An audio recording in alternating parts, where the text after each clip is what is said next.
Hello, and welcome to my video log of a flight from Pennsylvania to Massachusetts. We'll be departing today from Williamsport, Pennsylvania, heading over to Lawrence, Massachusetts. Here's my flight plan, flying Victor Airways most of the way. Total flight time is going to be about 2 hours and 30 minutes.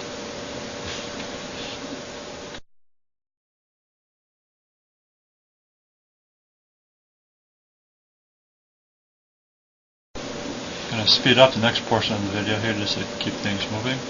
After a thorough weather briefing, I decided that I was good to go.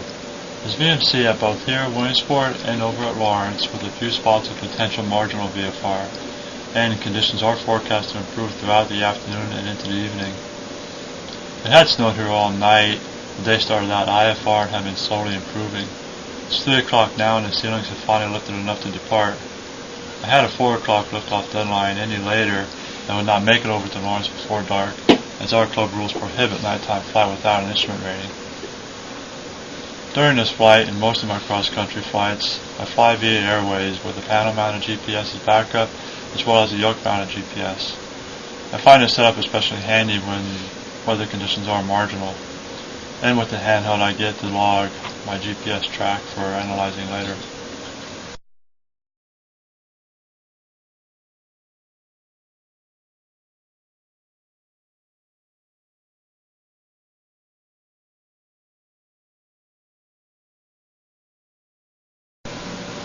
I'll save the pre-planning for another video. It's time to get rolling.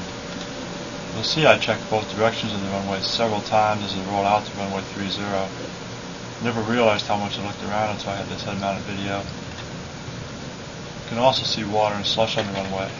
I've done all I can do to avoid taxiing through it. I really don't like getting water and slush on the landing gear this time of season. Once you get to the colder temperatures aloft, it can freeze on the brakes. The hill ahead is about 2,000 feet MSL. We generally like to be 2,500 feet to fly over it, but I'm not heading out that way anyway. This departure will have us turn 180 degrees to the right, departure to the east.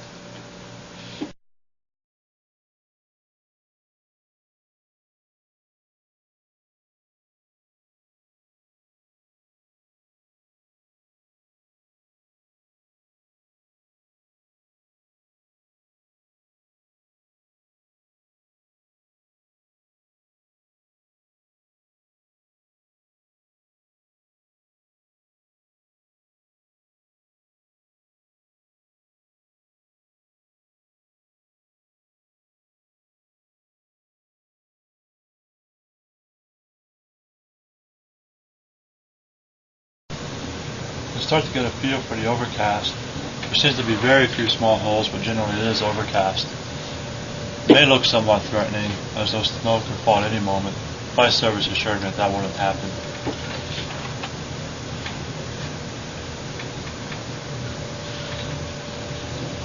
You can see off in the distance, looks like some of that marginal VFR coming up.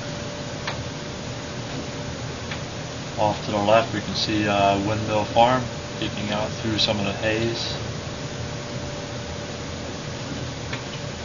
Again, the weather isn't looking quite so bad anymore. It appears to be clearing up a little bit. But off in the distance, now that doesn't look good. Gonna keep a close eye on that. This is a little bit closer. It's really not looking good. It's time to start looking for an alternate airport and at least know where we are. We do have one alternate airport right in there. As I got closer to this area, I noticed that I couldn't get around it, so it was time to turn around. I had gone down along the overcast and some of the haze and descended a little bit looking around for a way around it.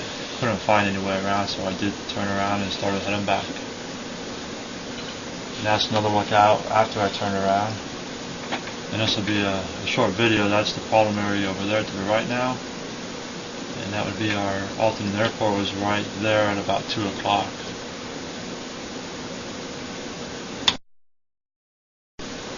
We are about 1 hour since liftoff.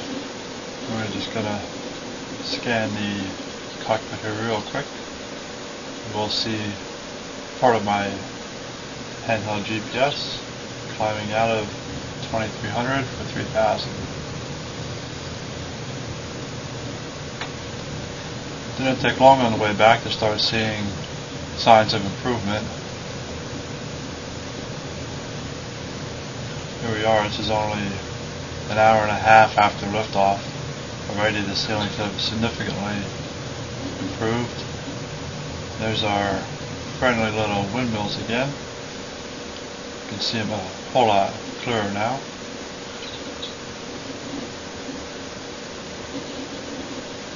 The weather has significantly improved, so much so that I got on top of all the, what was left of the overcast, which is now a scatter layer and still decreasing. It's too late for me to make it back over to Lawrence over the top. Besides, I don't know if I'm going to be able to get down. It was forecast to, but you never know. But again, I simply don't have the time to make it. And this is what met us when we got back to Williamsport.